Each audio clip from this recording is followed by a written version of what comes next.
லேப்டாப்பில் நீங்கள் முக்கியமாக கவனிக்க வேண்டியதுங்க, நார்மலாக ஜென்ரல் செக்கப் பண்ணுங்கள். ஜஸ்ட்டு ரைட் கிளிக் பண்ணி டாஸ்க் மேனேஜர் போங்க.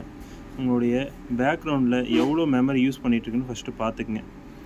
இப்போ பாருங்கள், சிபியூ வந்து நம்ம யூஸ் பண்ணாத போது சிபியோடைய பர்சன்டேஜ் ஒரு 1, 2, 3, 10, 20 எவ்வளோ பண்ணாலும் பிரச்சனை கிடையாது. 100 போகுதுன்னா நீங்கள் யோசிக்க வேண்டியது ப்ராசஸர் வந்து நீங்கள் சாஃப்ட்வேர்ஸே எதுவும் யூஸ் பண்ணாமலே 100 போகுதுன்னா நீங்கள் யோசிக்க வேண்டியது ப்ராசஸர் ஹீட் சிங்க் எல்லாம் ட்ரை ஆகிருக்கலாம், ஓவர் ஹீட் ஆகலாம், டஸ்ட்டுங்க வந்து ஃபுல்லாக அடிச்சிருக்கலாம், அதனால் கூட இருக்கலாம்.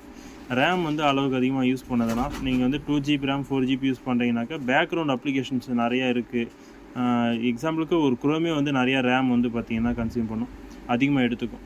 அதனால் வந்து பார்த்திங்கனாக்கா நீங்கள் அதுக்கு தகுந்த மாதிரி ரேம் அப்கிரேட் பண்ணுற மாதிரி இருக்கலாம். தேவையில்லாத ப்ரோக்ராம்ஸ், யூஸ் இல்லாத ப்ரோக்ராம்ஸை அன்இன்ஸ்டால் பண்ணுற மாதிரி இருக்கலாம். சாஃப்ட்வேர் ரொம்ப பழைசாக இருக்குனாக்கா லேட்டஸ்ட்டாக மாற்றிக்குங்க.